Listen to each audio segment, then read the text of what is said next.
Fala, fala, meus queridos alunos, aqui novamente o professor Paulo II, para corrigir mais duas questões da Banca Selecom, banca que vai elaborar o próximo concurso da Polícia Penal de Minas Gerais. Vamos fazer duas questões bacanas aí, vamos para a primeira? Vamos lá então.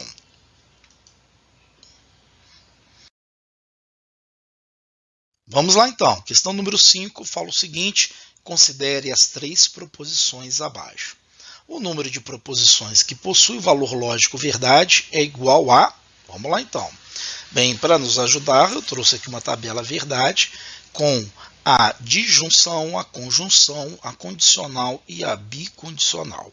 Vamos pegar cada uma dessas proposições compostas e vamos analisar qual é o seu valor lógico. Vamos começar da primeira, que fala para a gente o seguinte: 2 mais 7 é igual a 9 e 4 mais 8 é igual a 2. Bacana, então veja bem, nós temos aqui uma primeira proposição, 2 mais 7 igual a 9, e uma segunda proposição, 4 mais 8 é igual a 12. Veja que ele interliga essas proposições, formando a nossa proposição composta com a palavrinha e, certinho?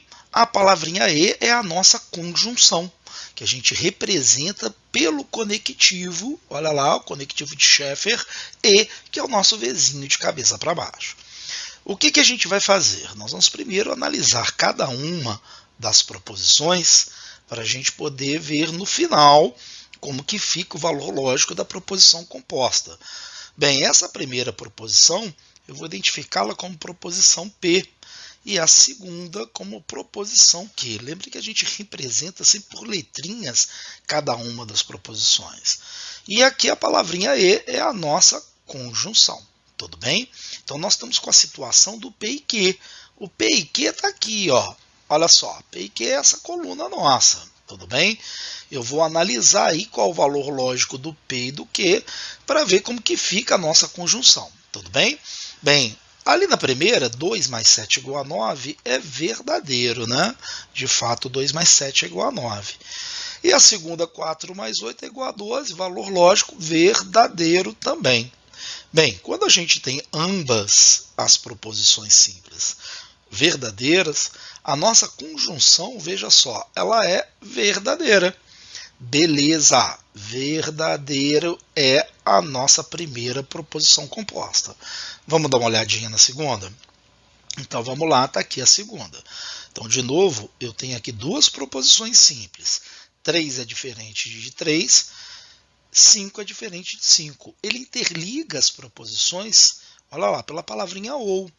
Então vamos recordar novamente. Olha, eu tenho aqui a minha primeira proposição P, eu tenho a minha segunda proposição Q, e a palavrinha ou, esse nosso operador lógico, é a disjunção, que a gente representa com aquele Vzinho de cabeça para baixo. Tudo bem? Na nossa tabela verdade, olha lá, ó, a gente vai estar trabalhando nessa coluninha. Certinho? Quais são os valores lógicos aí? Olha, 3 é diferente de 3? Não, né? É falso. 3 é igual a 3. A outra, 5 é diferente de 5? Também não. 5 é igual a 5. É falso. Então, nós estamos trabalhando com as duas proposições simples falsas. E aí, na nossa disjunção, qual é o valor lógico quando ambas são falsas? Olha lá, é falso. Então, essa proposição composta, ela é falso. Vamos para a nossa terceira. Olha lá a nossa terceira. A nossa terceira, ele fala, se raiz de 3 é maior do que 1, então raiz quadrada de 2 é um número irracional. Tudo bem? Então, bacana, vamos identificar aqui a nossa primeira. Olha lá, é o nosso Pzinho. E aqui a nossa segunda é o Qzinho. O sim, então, é a condicional. Ok? Bacana. Então, vamos analisar cada uma delas? Então, vamos. Olha lá. Bem, raiz quadrada de 3 é maior do que 1? É maior do que 1. É verdade. Bacana. Tá aqui verdadeiro. Vamos pegar outra. Raiz de 2 é um número irracional? Também é verdade. Ok. Então, na nossa condicional, vamos dar uma olhadinha na nossa tabela verdade? Olha lá, na condicional, estamos nessa coluna aqui, Bacana, quando ambas são verdadeiras, o valor lógico da nossa condicional também é verdadeiro. Então, analisando todas as três proposições compostas, a gente tem aí um número de proposições cujo valor lógico é verdade igual a 2, né? Que letrinha que deu? Ah lá, letra C. Bacana, questão legal. Vamos dar uma olhadinha na nossa próxima questão? Vamos lá então.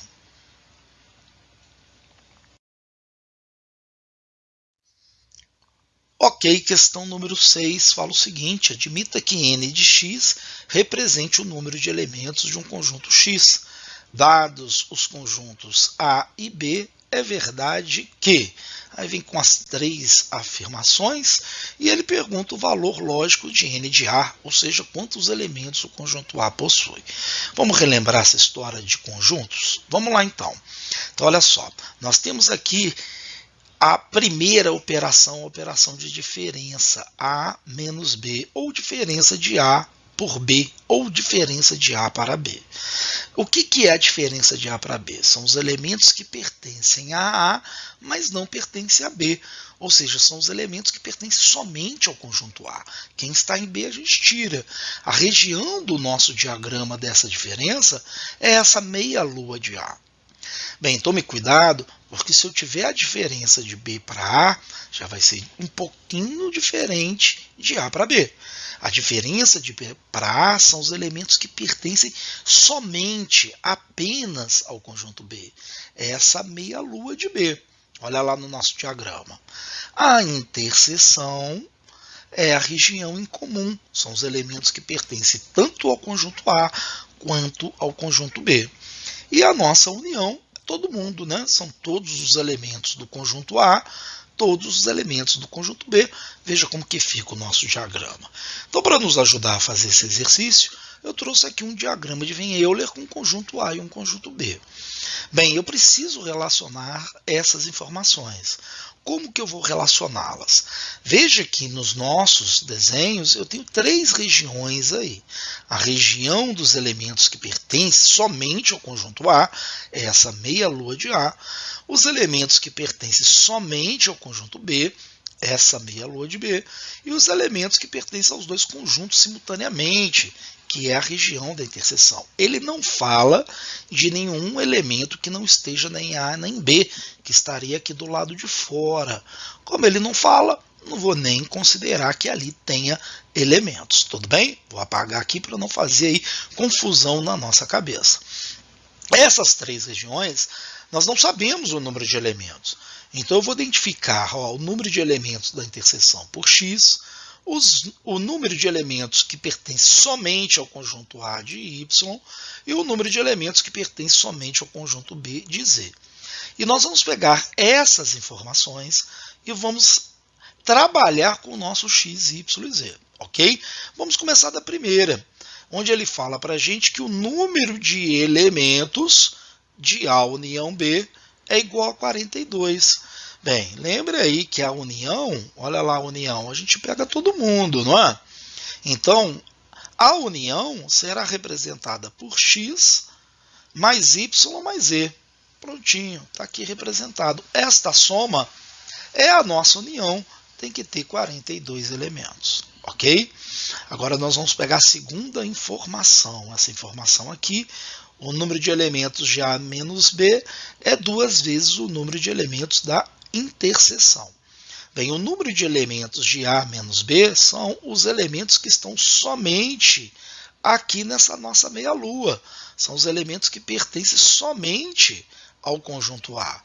Bem, quem pertence somente ao conjunto A são o Y, não é isso? Então está aqui, ó, Y é igual a 2 vezes o número de elementos da interseção. Quem está na interseção? Na interseção é o nosso x, né? Então eu posso dizer que y é igual a 2 vezes o x. Vamos deixar isso aqui quietinho. Vamos lá para a nossa terceira informação. O número de elementos de B, bem, o B todo, hein? O número de elementos de B entra todo o conjunto B. É x mais e. é igual a 4 vezes o número de elementos da interseção, ou seja, 4 vezes o x. Bem, veja que nessa última equação eu posso isolar o meu z, vou mandar o x subtraindo, então eu posso reescrever isso aqui da seguinte forma, olha lá, 4x menos x. Então o meu z ele é igual a 3x. Bacana. Bem, veja que eu consegui escrever o y em função do x e o z também em função de x. Então nós vamos substituir esse y e esse z na nossa primeira equação. Eu vou ter, ó, no lugar do y, 2x, mais x, mais o z, que é 3x. Isso aí é igual a 42. A soma do primeiro membro vai dar quanto? 6x, né? 6x é igual a 42, o x é igual a 7. Achei o x, consigo achar o y, né? Quanto que vai ser o y? 14, né? E consigo achar o z. 3 vezes 7, 21. Tudo bem? A pergunta é o número de elementos de A. Então vamos lá para a nossa resposta. O número de elementos de A é todo mundo que se encontra no conjunto A, que é y mais x. Ou seja, é 14 mais 7. Quanto que vai dar essa nossa soma? 21, né? Bacana. Que letrinha que deu? Letra C. Ok, meu amigo, se você não é inscrito no nosso canal, faça sua inscrição, vá lá, dá um joinha no nosso vídeo, essa interação é muito importante para a gente, nos anima, nos incentiva a continuar produzindo esses vídeos, corrigindo as questões que caíram em provas anteriores da Selecom e te ajudar a ter uma boa preparação gratuita para o concurso da Polícia Penal. Eu agradeço a vocês, aguardo todo mundo no próximo vídeo.